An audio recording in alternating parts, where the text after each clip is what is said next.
Good morning बच्चों। देखिए chapter 10 मित्रता का ऋण। पात्र सुदामा की पत्नी, कृष्ण, सिपाही, पहरेदार और दास दासियां। दृश्य 1। सुदामा की कुटिया। टूटे फूटे मिट्टी के बर्तन, दीवार पर फटे पुराने कपड़े लटके हुए। सुदामा और उसकी पत्नी मैले और पुराने वस्त्र पहने हुए। सुदामा की पत्नी, आप तो सदा कहते हैं कृष्ण इस जगत के स्वामी हैं और उन्हीं की इच्छा से यह संसार चलता है। वहीं श्री कृष्ण आपके मित्र हैं, पर वे कैसे मित्र हैं जो आपकी खबर तक नहीं लेते हैं। सुदामा, बस करो। सुदामा, बस करो। मेरे बाल सखा को दोष मत दो। उन्हीं की दया से इस धरती पर हम सभी जी रहे हैं। मेरे लिए यही बहुत है कि वे मेरे मित्र हैं। सुदामा की पत्नी, पर इस तरह हम और अधिक दिन नहीं जी सकते।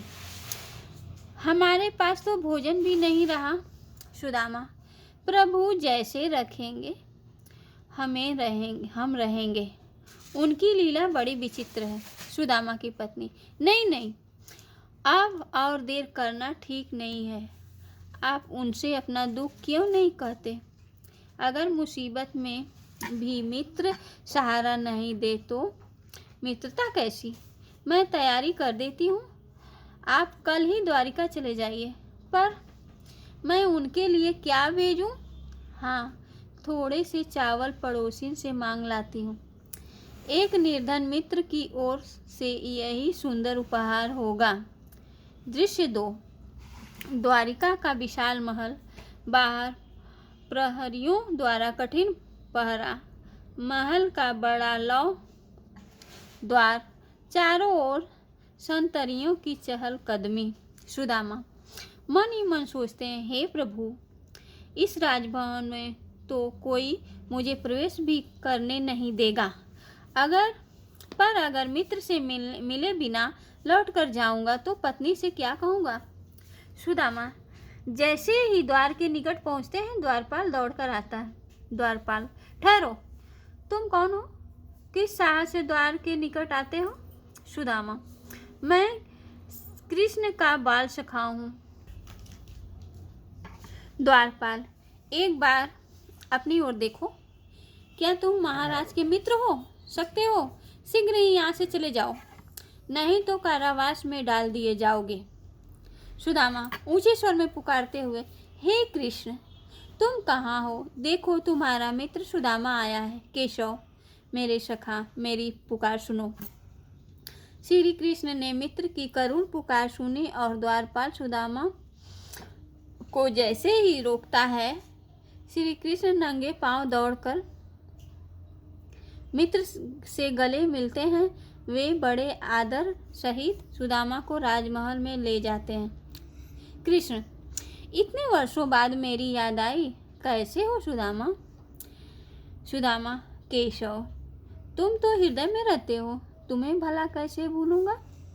तुमसे मिलने ही तो मैं इतनी दूर से आया हूँ। कृष्ण, सखा, मैं बहुत प्रसन्न हूँ। सुदामा का हाथ पकड़कर आसन पर बैठाते हुए, सारी बातें बाद में होगी, पहले भाभी के बारे में बताओ, वे कैसी हैं? अरे हाँ, तुम मुझसे मिलने आए हो तो भाभी ने जरूर कुछ भेजा होगा। सुदामा लज्जा से चावल की पोटली छुपाते हैं। मित्र, भला एक निर्धन ब्राह्मणी तुम्हारे लिए क्या भेज सकती है? कृष्ण हंसते हुए, तुम्हारी बचपन की आदत आज तक नहीं गई। याद है वह बरसात की संध्या, गुरु माता ने चने दिए थे और तुमने अकेले ही सारे खा लिए थे। मेरी भाभी ने अवश्य कुछ भेजा है, वह भी अकेले खा लोगे क्या? सुदामा सकुचाते हुए पोटली बढ़ाते हैं। जो कुछ भी है बस यही है मित्र। कृष्ण पोतली छीन लेते हैं। इस स्नेह रस से भीगे चावलों से बढ़कर और क्या चाहिए? श्री कृष्ण पोटली खोलकर 2 मुट्ठी चावल फाँक लेते हैं।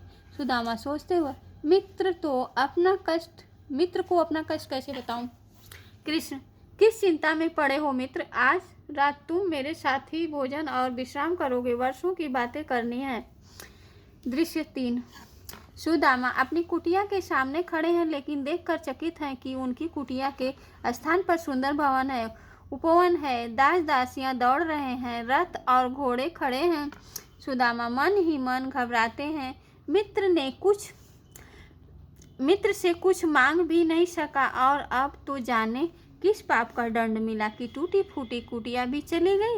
मुड़कर लौटने लगते हैं, तभी भीतर से राजसी पोशाक में एक स्त्री आकर उन्हें प्रणाम करती है। सुदामा की पत्नी, आपने तो मुझे नहीं पहचाना। आप उनके पास जाते नहीं थे। उनकी कृपा से यह सब कुछ है। एक ही बार में आपने इतना कुछ मांग लिया। सुदामा आंसू पोंछते हुए, मैंने तो लज्जा से अपना हाल तक नहीं बताया, फिर मांगता कैसे? वे सब जानते हैं, अंतर्यामी जो ठहरे। पति पत्नी दोनों हाथ जोड़कर कृष्ण की जय जयकार करते हैं। सुदामा, उन्होंने तो मित्रता का ऋण चुका दिया। जय हो नाथ। थैंक यू बच्चों। क्वेश्चन आंसर भाषण में